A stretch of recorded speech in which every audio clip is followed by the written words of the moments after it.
Well, I want to thank everybody for hanging into the conference long enough to make it to this talk. That's how you know you've arrived. So we're done with all the serious technical stuff. This is just going to be light, fun, and refreshing.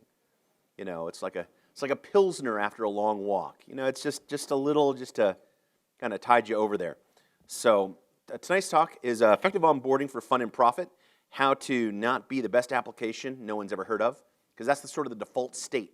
Anytime you make a new system, initially, it's that. It's this great system that nobody's ever seen, used, touched, or wants. A little bit of about my background first before we launch into this, so you know why I should even bother listening to me, other than I have charming Midwestern jokes and standing in the front of the room. So I'm Kendall Miller. I'm the CEO of Gibraltar Software. We actually make two products for .NET developers, one of which is a SaaS system called Loop. And so we have had to live and die by the onboarding experience. And you'll see a little bit of sort of some of the stuff we've done later on, in missteps and things that have worked. So we've had to really live this experience. But we also, when we do our professional services team and work with corporations, so one of the things we've learned to emphasize with them as well is the fact that I don't care who you're building your application for, user onboarding is something you need to consider to have the app truly be successful. Because a successful project isn't just one where you delivered or meets functional requirements and passes testing. It ultimately has to actually be used by the customer to accomplish a goal, or it might as well never have been there. And that's what we want to make sure happens. We want to make sure that all the work you've done to get everything dealt with and deployed and automated and containerized and up with the latest stuff, left padding all the way, that for that to actually have value, users have to want to use it, adopt it, and move forward with it. So with that, let's talk a bit about what is onboarding. What do we mean when we talk about the onboarding problem? So it starts off that the world is a very different place than it used to be. Nobody reads documentation anymore. It used to be back in the, the 80s when you bought some software, you got this much documentation with it. You even got a video game, you'd read the documentation, what the controls were, and what they meant, and how they went, and all of this kind of stuff. Nobody does that anymore. People expect you to be able to jump in and figure out how to use a system. Potential users also make really quick judgments, and they're quick to abandon things that don't make sense to them. In fact, so I was talking with some folks at Microsoft after doing this talk, and they talk internally about the rule of threes, where you have basically 3 seconds to make an initial impression on the site, which gets you 3 times that amount of time. Basically, each time you increment and they reinvest. So they think in terms of 3, 9, basically 30, minute and a half, et cetera, as they're building out in time to keep the user engaged and wanting to use the application to deliver from it. So you need to be prepared for the fact that they will make irrational, seemingly irrational, snap judgments about whether your system's great or sucks. And you want to be on the right side of that ledger all the time. And new users fundamentally expect these systems to be obvious and approachable to them as a new user. So this isn't simply a question of usability testing of the final application for experienced users, but it's a question of how do you make the system approachable to those initial users when they're first actually trying to get going. This is really hard for teams to deal with for a couple of reasons. One big problem is that as a software team, you're an expert in your system. You know exactly why the features are there, where they are, the reason that they're in that corner, in that color, of that size, at that time, and why they're not showing, like, you know exactly why everything's there is there, everything that's not there is not there. And it all makes total sense to you. But everybody else starts from not knowing any of that. And it's very, very difficult for us to put ourselves in the position of someone who doesn't know any of the things we know. Doesn't know the lingo we know, doesn't know the perspective we know, doesn't even have the same expectation of the goals of the system. And it really manifests as this big challenge of getting people to be able to adopt an application. Because there's that feature you're really proud of you put in the system. It's probably some very sophisticated thing where in this special set of circumstances it magically understands the right thing to do and takes care of it and does it. Yet no one ever's finding that feature. By definition, that feature is a clever bit on an edge case and almost no one's going to find it out, at least not till long, long after they've made that purchase decision or that usage decision with your application. You're going to win on the basis of much simpler things. Now, I know what you're saying. You're thinking, I develop for an enterprise. My users have no freaking choice. They have got to use my application. I'm here to assure you that that is not the case. Even enterprise customers have a lot of choices. Your application is almost going to replace an existing application, and they can sabotage that migration at tremendous length with sheafs and sheafs of BS. They absolutely can and will. And they'll do it officially because we feel the application is difficult to use or unapproachable or failed to meet the requirements. But it's really because you blew your initial chance to engage them in that application experience. They could actually reject your app and go with an external system. You know what? It turns out we can't build good systems internally anymore. Look how bad this thing is, how hard our people were unable to figure it out. Forget it. Let's just outsource all of this thing. Or they could just kill you with the death of 1,000 cuts and just badger your team with incessant 1,000 change tests because they're sure they're better at usability than you are. So even if you're in an enterprise situation, what I'm about to show you matters a lot. But I've found almost no enterprise willing to invest in it intuitively because it's not a user story that's obvious that the developer is prioritizing. So you're going to need to, in fact, if you walk away with nothing else from this talk, I want you to get the idea of you need to be setting aside a good chunk of your UI budget for this initial user experience. At the end of the talk, I'll tell you literally how much of our budget we set aside. It's going to shock you. But if you can't get users into your system, they'll never see all the great stuff that you did. So it's worth the risk of overinvestment. Okay, with that foundation laid, let's talk about what does it mean to onboard new teams. Because there's different types of onboarding. In this case, I'm going to start with the most basic one, which is you're trying to get a user or a team, which really manifests as in a team is going to end up being the first user of the team, to take on your software and make something happen with it, and really deliver. Let's look at an output of a group of developers that really live and die financially by successful onboarding, and that's video games. These people long ago learned that basically if you didn't find the game fun in the first few minutes, they were not getting your money and or you were going to tell all your friends about how terrible the game was and hard to use and it was no fun and forget it. So they have mastered the art of this initial user experience. And it's worth taking a look at the techniques now they did it. So here's Red Dead Redemption. First sequence of things that you get to do in Red Dead Redemption. And what they're trying to do is focusing on a key adoption path to get to some initial success.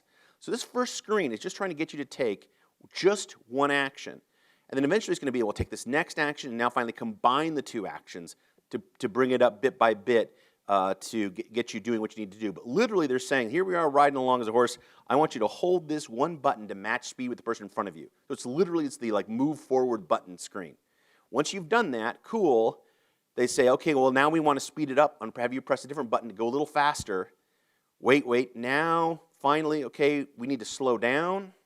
So we've mastered speed up and slow down now, two things.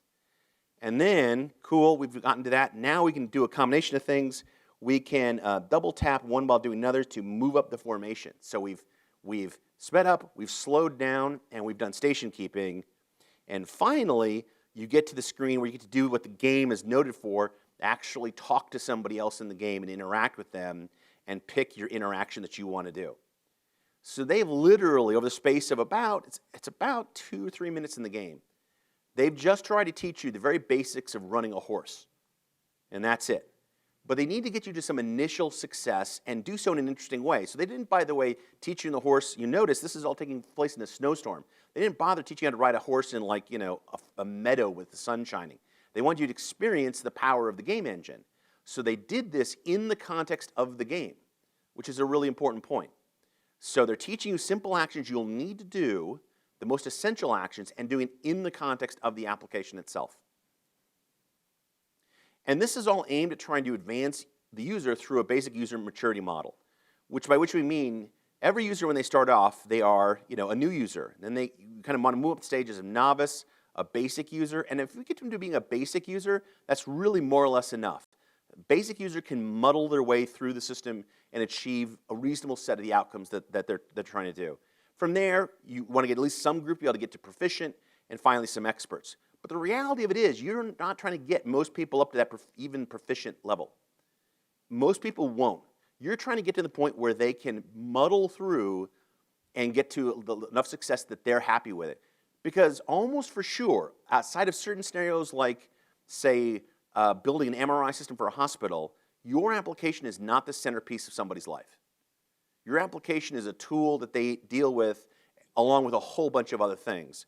And so for them, once they get to a certain level where they think they're successful enough with your tool, that's victory. And they don't really shouldn't have to feel like they have to get fancier with it. They're getting enough value, let's let them be.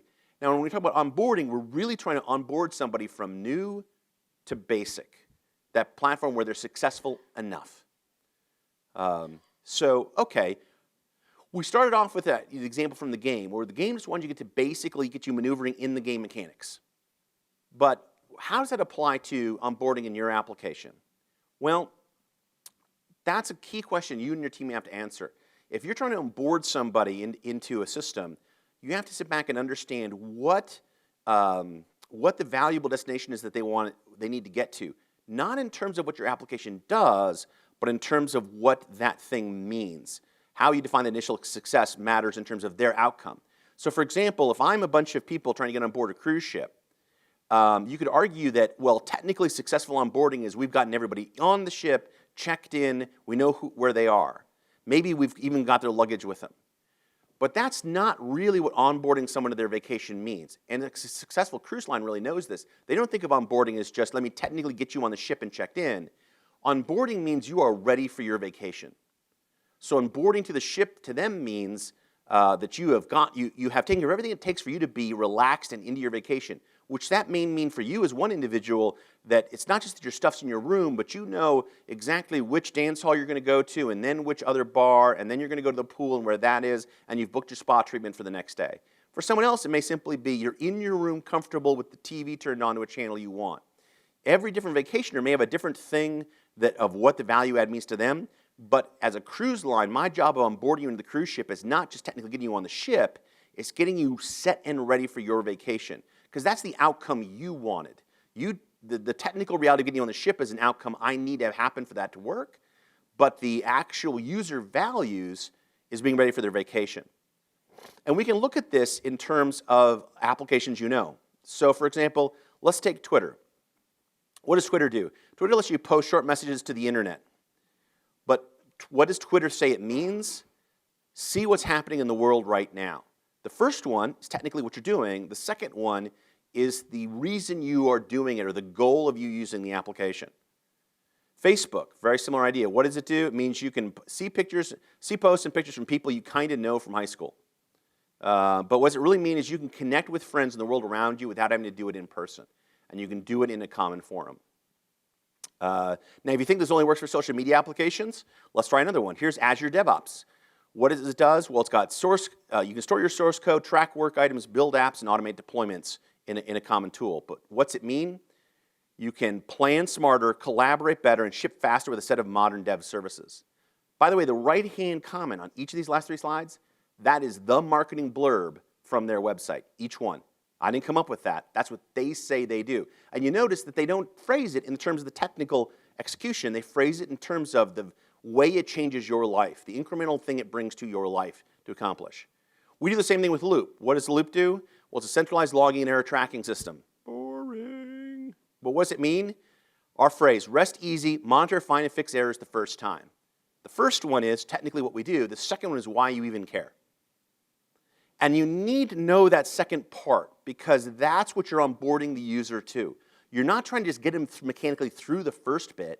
You're trying to get them to experience the second bit. Once they experience that, they feel invested in the application system, they'll get into deeper things. But you need them to experience at least a taste of that for them to be willing to invest the time and energy or disclosure to go deeper in the application. So with that, let's try something fun. Let's make an app. Let's make ourselves a little app because we're going to do a little startup here. We're going to make a new startup, and like any good startup in the world, we've got a whole sort of networking angle for it and a fun name. Our product's called Wiffle, and so we really want to get people to onboard with Wiffle. So here we go, and think of it like a video game. You notice at the bottom of the screen we've got this little user trust. That's sort of like your health bar in a video game. That you start off at a certain level where when they're willing to click the button to say, let's do this, let's get on board with your application, you have a certain amount of trust or they wouldn't click the button, right? But not a lot of trust. You're, again, that person at the beginning of the game that has like the knife facing off against a panzer. You're sort of, just barely got enough life to take you to the next step. And we have to marshal that health very carefully to try to build on that credibility and keep user goodwill so that they continue through. That means we're going to have to spend that goodwill in little increments and find opportunities to earn back goodwill by giving them incremental success.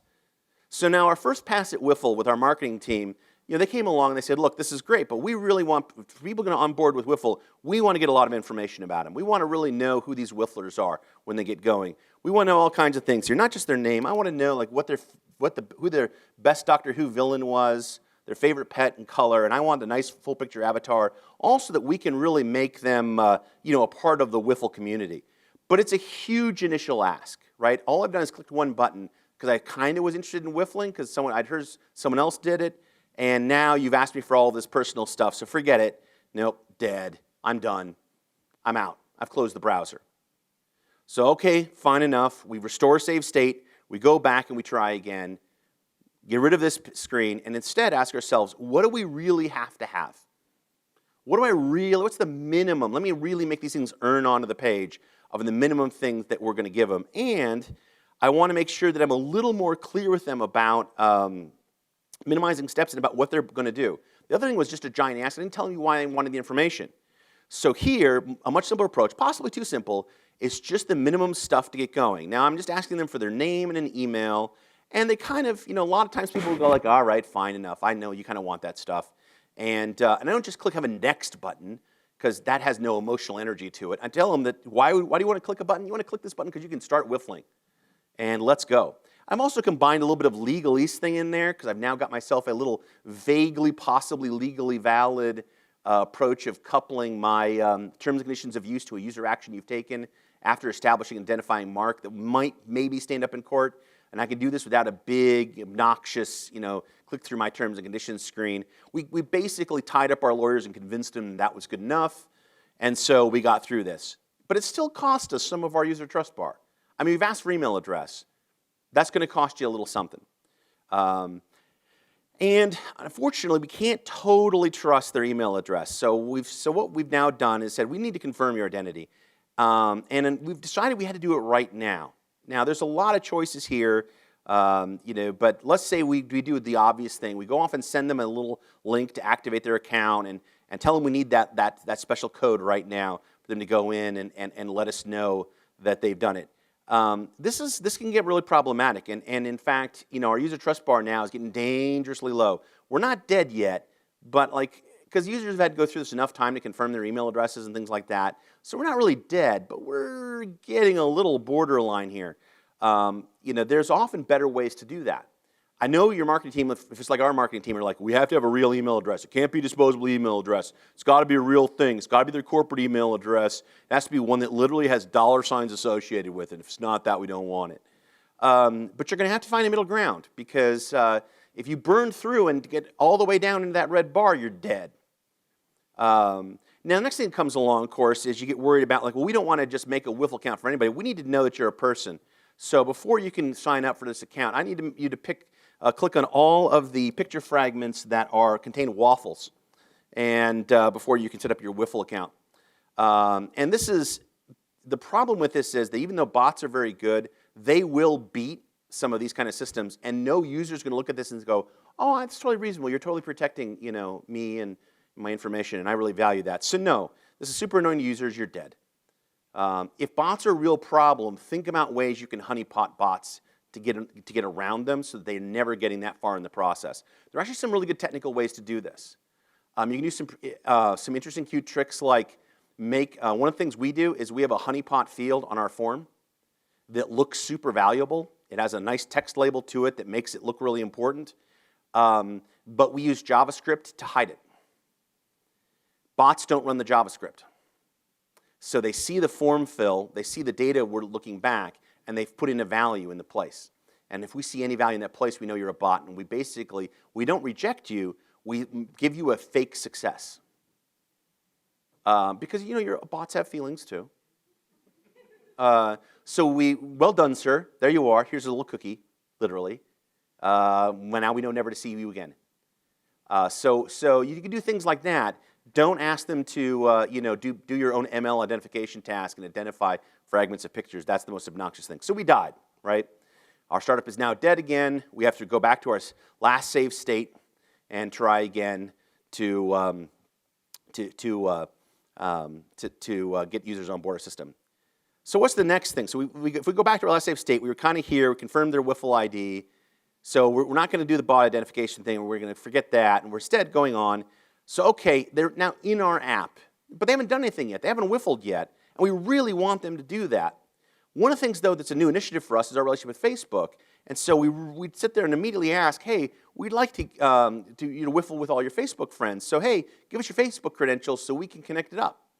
Now, this may have in our marketing team's mind sounded like a value add, but if literally the first thing I've done before you've gotten any enjoyment out of the system is asked you to escalate your engagement with me and given you no feel for the upside of doing so, I'm dead.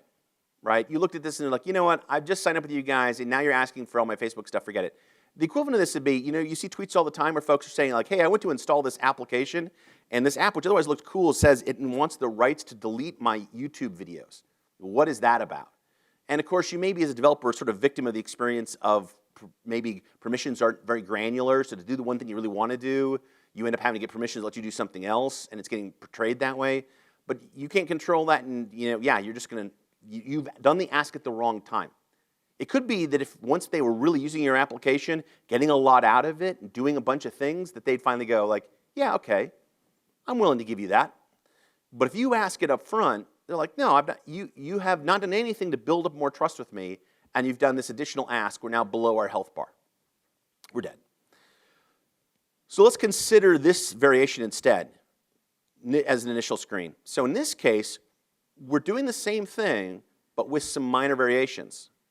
So here we go. Here's the initial welcome screen you've come into. You've gone through the sign-up process. You're there. Welcome to Wiffle. By the way, it turns out, I kid you not, studies have shown regardless of level of education or any other discriminator, people love to be thanked and congratulated for doing simple things. You'd be surprised how much more effective it is to put a top phone. Thank you for, congratulations, you managed to navigate through our forms.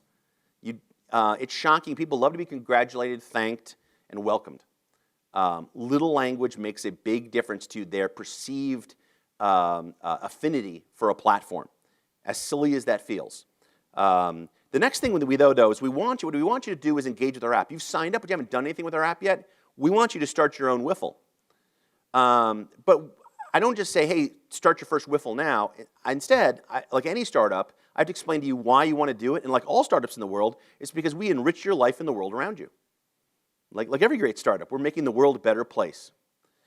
So you actually want to explain to somebody when they're doing something, again, what's in it for them? What is that goal they have that you're going to help accomplish? Now, here's where things get a little bit tricky. What we've done is put center the biggest thing we want you to do, the one big thing that we want you to do next. And this is key because users will typically pick between 3 choices. If you give them more than that, they'll make a bonus choice called close the app. So what you want to do is give them one really obvious mainstream thing, but if you're wrong, so if the development team sits down and say like, well, what do we do at this moment? Well, they could be doing this, or they could do that, or they could do that. But which one's the one you really want them to do? And if you get down to, well, it could be either of these 2 things, pick one. Just one that you want to be the big thing to do. And that gets the center spot, which you can see we've got right here, enrich your life and the world around you. But it could be that those secondary things are actually the most important for you, so we've given you a couple of interesting little choices off to the side. So for example, in this case, we've got 3 things going on. One is that we've done a little bit of gamification, because remember we skipped over that screen up front where we asked you all those personal details? Well, now you're in the system, we can probably get you to give us more information, particularly if we ask for it incrementally and give you a goal around it. Remember I said people like to be thanked? People like to win games. Kind of hardwired to it. So if I sit there and say, hey, your profile is X% complete, would you like to make it more complete by doing this one thing? You'll do that. A good percentage of people will do that. And so we've given them that option in the upper left there, that option of, come on, give me just a little bit better information so we can do a little bit more with you. But I've made it optional. It's off on the side. It's not in your way. For those that really have that hard-coded gamification gene, they can go after that one. I've then got a second thing here. It's a little interesting. So my first main case is start your own Wiffle. but maybe I'm off. Maybe you're really here just to sort of be a spectator, in which case, okay, that's fine. There are 14 people near you whiffling. Why don't you join their whiffle? But I have no idea what whiffle does yet. I've done this presentation a number of times. No one has any idea what whiffle does. That's okay, because it doesn't matter. It's generic advice here. So what I've done here is I've found a secondary axis. So in other words, the team kind of said, well, what's the user want to do? Well, they could want to create their own whiffle, or they want to join other whiffles. And they picked between one of them, decided that create your own got center stage, and the other one got secondary billing. It's still there, but it's smaller and off to the side. And then finally, remember that obnoxious Facebook thing? Well, it's kind of here, except notice I've again phrased it differently. For one thing, I have given you a better reason to do it. I've said, hey, do you want to whiffle with your friends? So it's a little more of a, hey, do you want to expand your circle? Do you want to do more with this tool? To do that, we're going to need to connect with Facebook. So I'm telling you why I need the thing I want before I ask for it.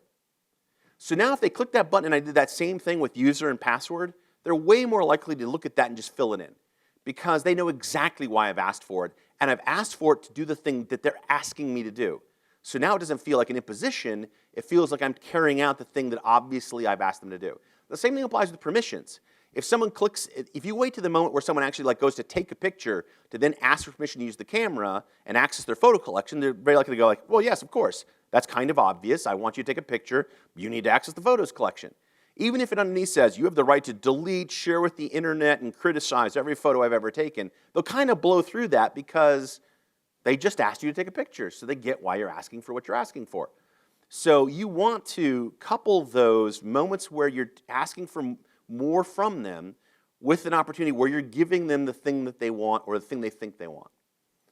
Because it's almost like an even trade. And lets them build up.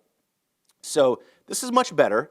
The single biggest thing is one action. We've got a clear set of things, a little bit of gamification going on, and it's more clear why we want it.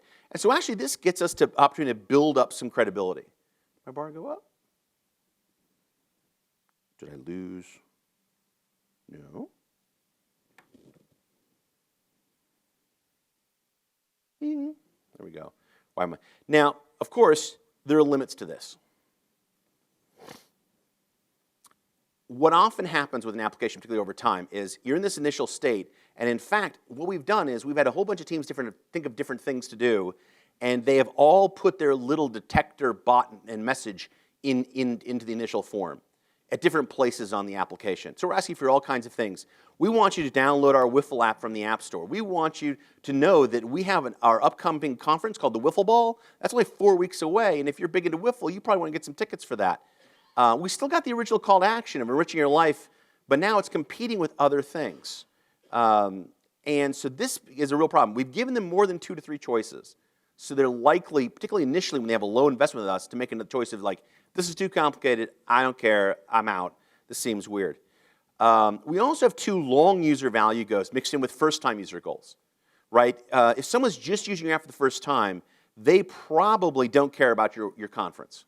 They don't care about this long-term thing. They don't care about the fact that you've just updated the app with new features. These are not things that they care about because they're not long-term consistent users of your application. And furthermore, this expanding the App Store thing, again, if I haven't gotten some initial success in the web app, it's dicey that I really want to have your help finding your app in the App Store. If I really want the app in the App Store, I'll probably figure out to go look for an app there under your name, and I can deal with that myself. Now, by the way, that's a little bit of know your market. In the consumer market, it may be really useful to have a little thing there that says go download the app. But again, I would couple that with emotion where they've done something that you know works really well on the app. And at that time say, this is great, but did you know you could get the application, the app on your phone and make it even better? And hopefully only show it to them if they're on a phone. If you have an Android app and they're sitting there using their Windows PC, that's not the time to tell them about your great Android app, because they're not going to be able to do a lot with that information.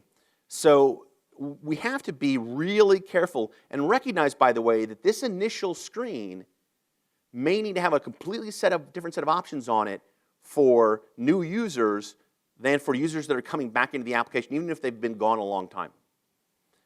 Because they're in different places of their evolution with our system.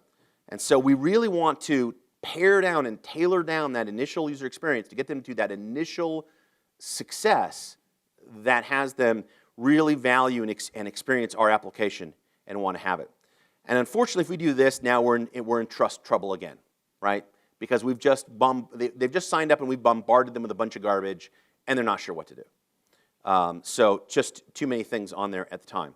All right, so key tips for new systems then, right? So you want to avoid a big empty screen with no guidance on the most important thing to do. I see this in a lot of enterprise apps, because what happened is that first screen was designed assuming you've been using the app for a while, and no one in the test community has realized that if you just fire up the app for the first time and have never been there, that basically nothing's displaying. Or a version of nothing that displays is there's 4 grids that are all empty. That's nothing displaying. It's just a noisy nothing. So you really have to say, like, how do I not have that big empty screen? How do I give them the guidance on the one most important thing for them to do next? You want to avoid custom initial wizards for common features. Instead, touch them use the primary UI. Remember back to the video game? They didn't have you do an arbitrary meta task. They actually put you in the game, but they constrained the rails of the game a bit so that you learn to do the way the game works, but in the context of the game and in the same context you would use those controls later. So again, if you're teaching someone on board in your application, you do want to give them some special prompts, but then you want them to act through the normal mechanisms of the game, or of the application. And because if you don't, by the way, you're not teaching them how to use your app. You've taught them a one-hand thing, and then if, by the way, that wizard goes away because it was the first-time wizard, they're going to then be hunting around for, where's that thing again? I know I used it the one time when I first set up my first whiffle, and now I want to do another whiffle, and I can't find it. So you need to make sure you're teaching that in the context of the system. Now, if this is a team application, so not like, say, business to consumer, but B2B application, and so you have a team, one side thing to consider is things like an invite system for the rest of the team, for both team-based apps and specialists. And I'll give you I'll show you later with us a great reason why we do this. But once they've had initial success, your second goal for them is to get the rest of their team to have success on the back of their success. And you want to do that by lowering the friction. You don't want those individual team members to have to go and sign up cold from the main website. You want to give them a curated experience that gets them like right into the right team area or something like that. So you notice that, you know, like Microsoft Teams, Slack, and all these systems, they try to make it really easy to invite an arbitrary person into your space. Because that is their most effective way of evangelizing and selling that product to additional individuals. This is still true even in corporate spaces. Again, the more you can make things self-service, the more you can make it so that they can expand their success footprint, the better off you are. Particularly, by the way, you know, as I say here, invite team-based app or specialists. One of the things you have to watch for is sometimes the first person into the application can't actually accomplish excuse me, the goal you put out for them. So it could be that you've got the manager, and the first thing you need to do is have somebody else, you know, have a developer do something, in which case you want to make it really easy for the manager to invite the developer and not have the developer have to start from cold.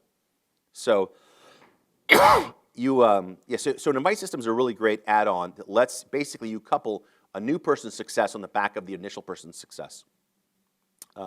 Finally, consider an alternate path for those managers or others who can't complete the core path. Again, this is in a situation where you have a team-based application. Recognize that you're going to have different roles of people using that application, and it might mean that you want to give a different option to somebody when they come in.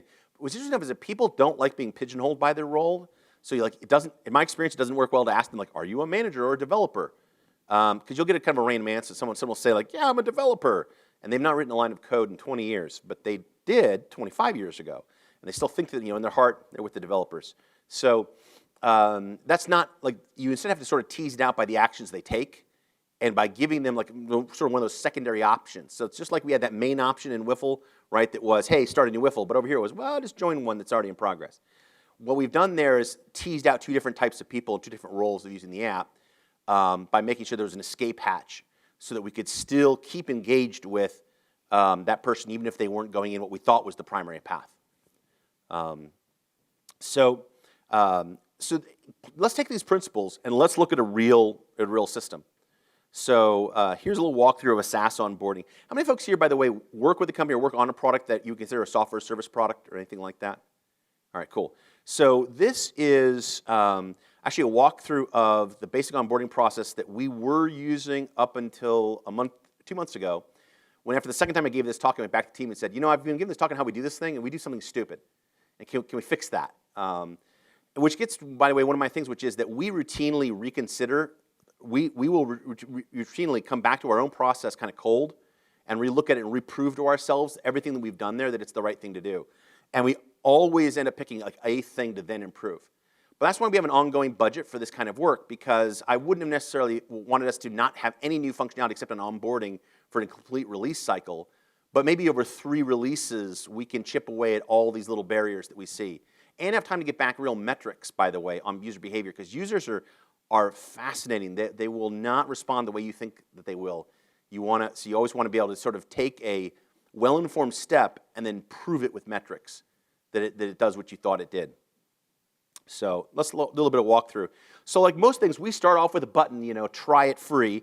Let's get going, our little call to action there. We do a little bit with colors there because we have a free product. And so we have it right there as a peer button, but of course it's not the big orange button. My marketing guys would have died if we'd made those two look equal. So instead, we've got the big prominent one that says, let's go. Now, one of the interesting things that we then did was we actually deliberately changed out the application chroming completely at the start of the onboarding process. This was actually a contentious thing, that the application onboarding UI, even though it's hosted in with one of the two sides, it uses a style that is deliberately minimalistic and borrows from both our main website and the application. Because once someone's gone into this process, we basically want no distractions. We want them looking right here. We don't want them looking around at any things. People know where the browser back button is. If they really got in here by mistake, they don't need to have your menu to help them get out. They'll browser back out of this thing. We want to have just this focus on this initial bit. And in that, so it's a really clean bridge. And the first thing we ask for is just the email. And one of the reasons, we do that for a number of reasons. One of the biggest reasons that we ask for just the email first is that we get users all the time that go to sign up for another trial that have a trial or are even a paying customer. And it's just because they went to the marketing site and that was the big orange button. And that's how they do it. And so we will take that email address and really quickly figure out, like, you already have a system, and basically just move you along to the login page or move you into the right spot of the process if you've gone through it part of the way. Because users absolutely do that all the time, and they want us to do what they want, not what they said, right? Do what I meant, not what I said. We also have a couple other fallouts, one of which is that we do have that free version and we have an on-prem version, and so we find that even though we do a lot to help people download and have dedicated download links for the on-prem version, about a third of the people that hit the trial are just looking to download the latest release, so there's a button right there for it.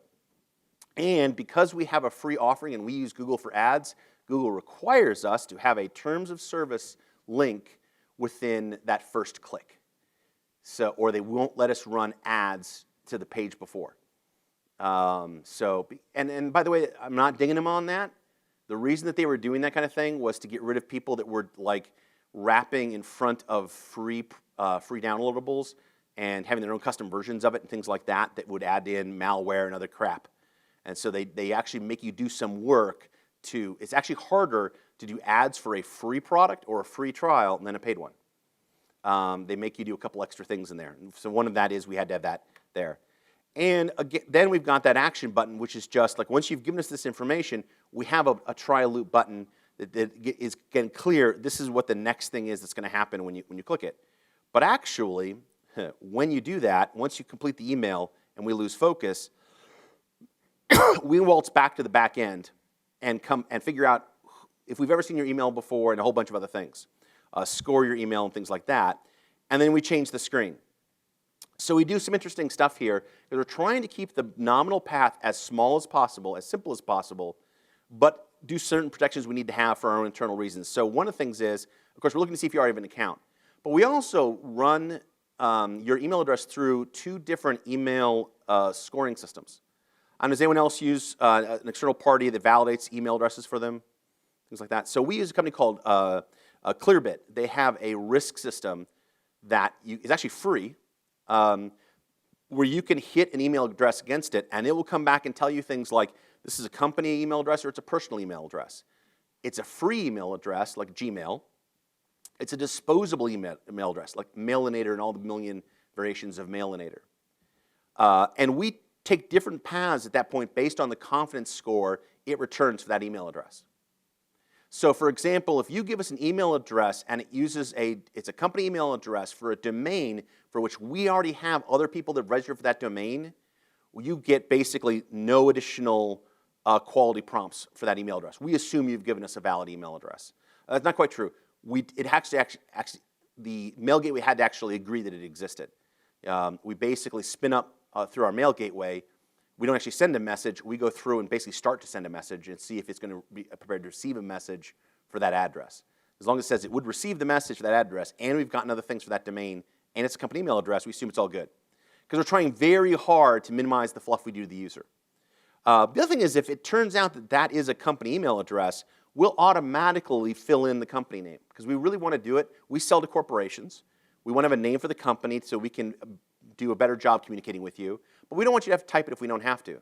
So we actually take advantage of that domain, go off and do the domain lookup, and come back with the company name from that domain lookup. And use that to simplify what we're doing.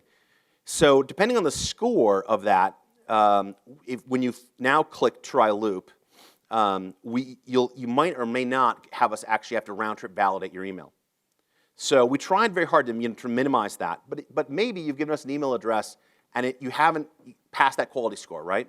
But you're not a disposable. If you're disposable, by the way, like a mail-in one, we have a nice message for you that says, I'm sorry, we need a real email address. We understand you don't like spam. We don't like it either. If you don't want to start a trial now, here's some great educational links about Loop. So if they insist on giving us a fake email address, we basically sort of say, clearly, it's not you, it's us. You're not ready to make this level of commitment. That's fine. We can be friends. Here's some great friend things. And then, by the way, we monitor. If they click any of those things, we'll know in our metrics that they bailed at that process for that reason. And our bail rate is very low for that. I will tell you that, if I just had a discussion today, so we get about 20% of our people that try to sign up use a disposable email address. Of those, 95% will give us the valid email address in the second attempt, and 5% bail. So that's 1% basically of our signups where they are unwilling to do anything but a disposable email address. And I would argue, my marketing team argued, and I agree with them, that those people almost for sure never would have been users of our system. If they weren't willing to, for a logging system, give us a real email address, they're almost for sure never going to become a customer. So I'm okay with that. Now, on this screen, some small UI bits are here to deal with some various traps that block people from proceeding. We didn't start off with all of these. We added them in little by little as we found stuff. One of the things is that you notice up top, we echo back to them exactly the email address that they gave us.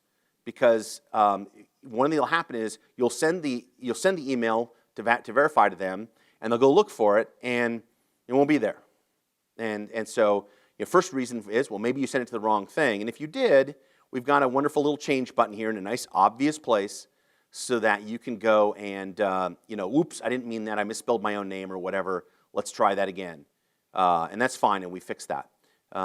We also, though, have the obligatory send another code because it turns out actually a lot of corporate mail systems, when they see simplified text emails, they may reject the first one because it just sort of goes ponders I've never seen that before, and it'll ponder it. But then if it gets a second one that's identical to the same email address, they'll often go like, nope, that now seems statistically valid. Let me go ahead and send it through.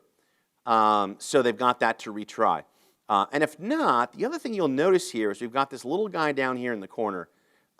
This is actually our intercom monitor and chat link. And what we've found is that if users really can't seem to get a code through, they will totally click that little guy. And when they do, the first thing that they see actually comes up is having trouble getting an activation code, no problem, click here. And we actually have basically a bot there that just auto-approves their user. Because at that point, I'm willing to take the risk. They only get that option actually if their email scored above a certain percentage, which is kind of one of the refinements we worked in as we went. Because we're trying really hard to keep this thing equal. Now, one of the things that we had to do a lot of testing around, A/B testing around, was what's the email we actually send them with the activation code? And it may seem kind of insane, but this is the one that works best for us. Then it's kind of crazy. There's a couple things about this that I know it's going to be small for the folks in the back.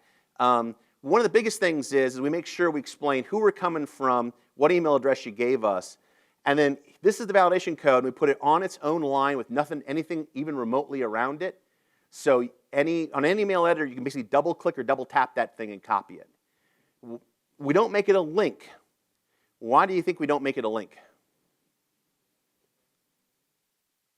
So one thing is, a lot of times those links in email can get blocked and increase your chance. If you have too many links by text line, the odds of you being declared spam are very high. In fact, we didn't have these. These weren't even links. That's the mail.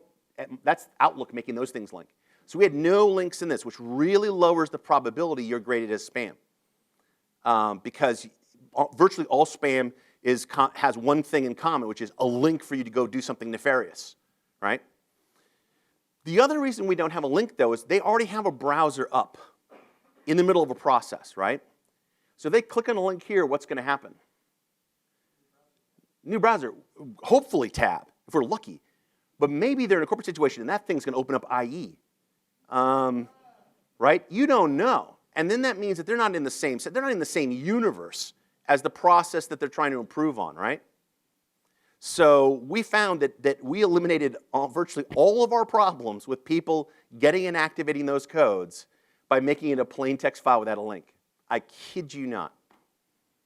So I would argue the second best option is this. The best option is don't do this at all, right? But the second best option is do something that's battle tested and very simple. So and then when they actually give it to that,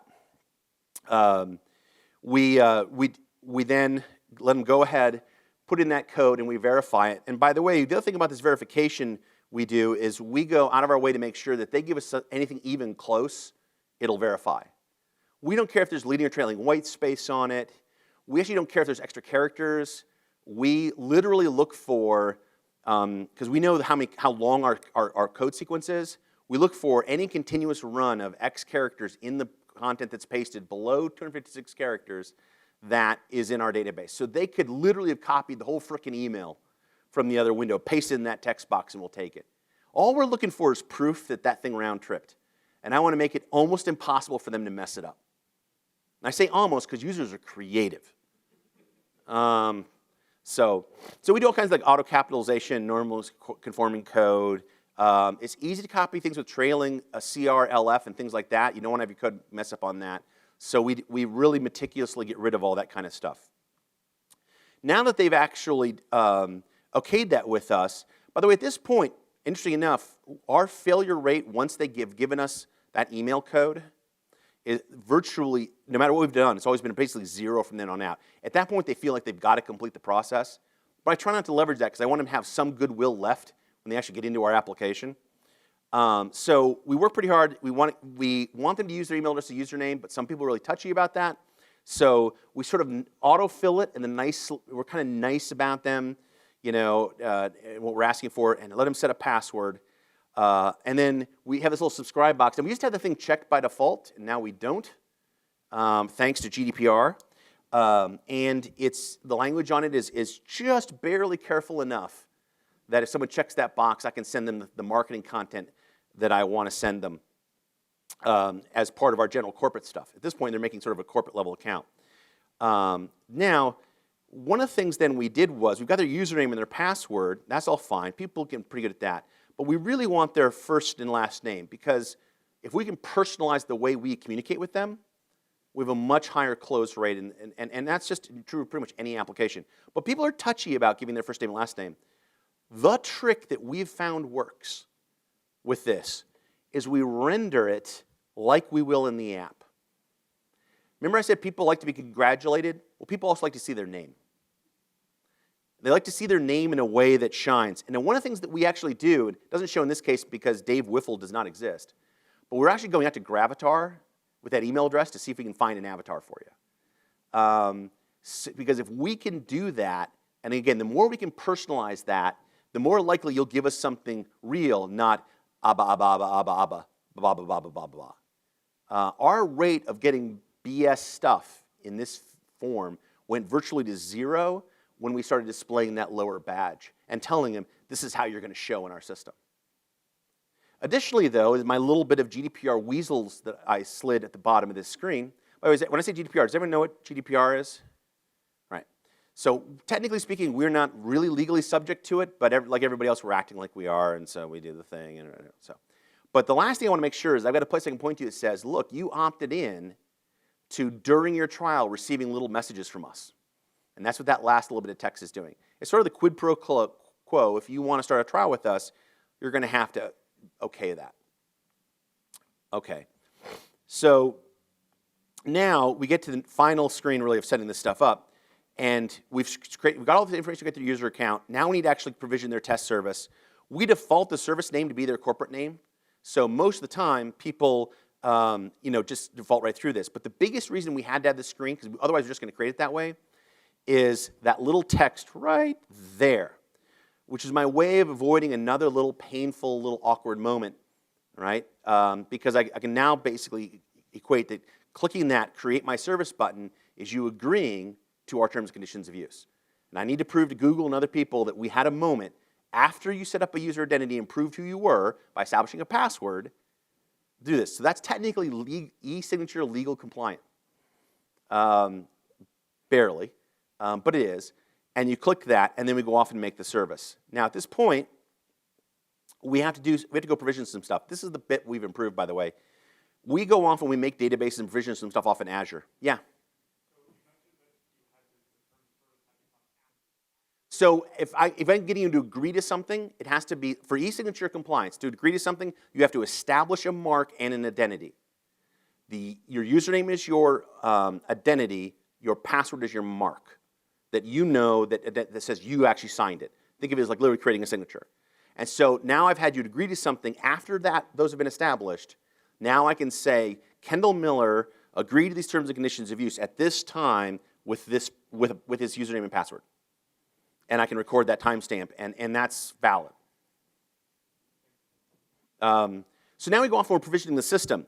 And this can take, we provision a database in Azure, and this can take 10 to 30 seconds, depending on how Azure is feeling that day. If the sun is shining and there's a warm out and whatever. So what we actually decided to do, we display a little box here that's in the indeterminate progress little box, because people like to see something's doing something. They haven't lost out. But down below, what we've done is we show them actually a walkthrough of what a good trial looks like, what they can expect to see in their trial, how it's going to progress. We're actually taking this moment to prepare them to have a successful trial. And we've done some experimentation and noticed that people actually have valued this, that they've told us, no, I saw when I signed up, I saw that you guys did X. Where is that? How do I do that? So we're taking advantage of this moment after they've filled in everything and we're getting everything ready to go to basically prepare them for what they need to do. And then as soon as it's set to go, we basically swap out the progress bar with a button that says, let's go there now. They used to just go. Ironically, users were complaining that they were missing the help. Like, no, you're in the middle of showing me something, and then it just went to my site. So we now made it, arguably added a step, but users like it. Which gets to my point, by the way. If you're thinking like, oh, a successful onboarding is the fewest number of clicks or this or that, that's not the way to think about it. You have to ask yourself, how am I playing the game of asking for enough things and being as helpful as possible so that I don't go below that minimum threshold of trust with the user. Now, in our case, then, when they're in a system, we're a diagnostics platform. So the first thing we really need them to do, you're in our app, cool, but we need you to actually instrument one of your applications to send us data. And so we're doing the exact same things I talked about before with a couple of tricks. So one is we've cleared away what would have been a big blank area and instead put very specific guidance for how you set up your application to work with us that's customized down to the point where even like the config on one of these tabs, I don't know if I have a shot of it, is literally customized for your exact configuration. So you can just copy and paste this code and it will be correct for each of these types of variations. But again, maybe you're the manager. Maybe you're not, you've gotten all this part because you believe in what we do, but you get to the screen and go like, no, I can't do that. No problem. We have a little invite box for you where you just put in an email address, and then once you do that, that person gets a very lovely email from us that basically says, hey, Bill has asked you to help him complete setting up Loop. Loop is what we about. Here's how you can find out more about Loop. Here's what Bill would like your help with. Click here to complete setting up your account. When they click that, we basically run them in the app just through give us your display name and set a password, cool. now here you are and are on the same screen.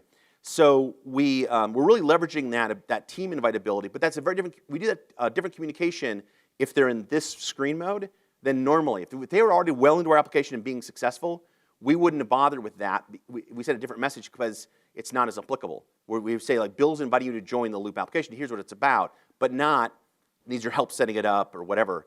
We find that actually customizing that language, again, helped a lot, because most developers like the idea that their manager needs their help with something technical. And so they'll cheerfully follow that link and do something. So yes, we walk them through the exact steps they need to do. And then once they actually send us data, they're not totally on board. Remember, we're trying to get them from not new user up to basic. So then we start doing a couple of very specific things. So for example, we automatically start switching out that help information as soon as data arrives. So for example, if you're sitting here and you actually complete the wizard and start sending us data, we immediately switch to start showing you the data. And in fact, we try to highlight out, like here's some interesting stuff from what you sent us. Now here's that onboarding guidance again. If you just did one more thing to get more out of our application, what would it be? Just one more thing. Here's what we want you to do. Once you do that thing, we swap that guidance out with the next thing.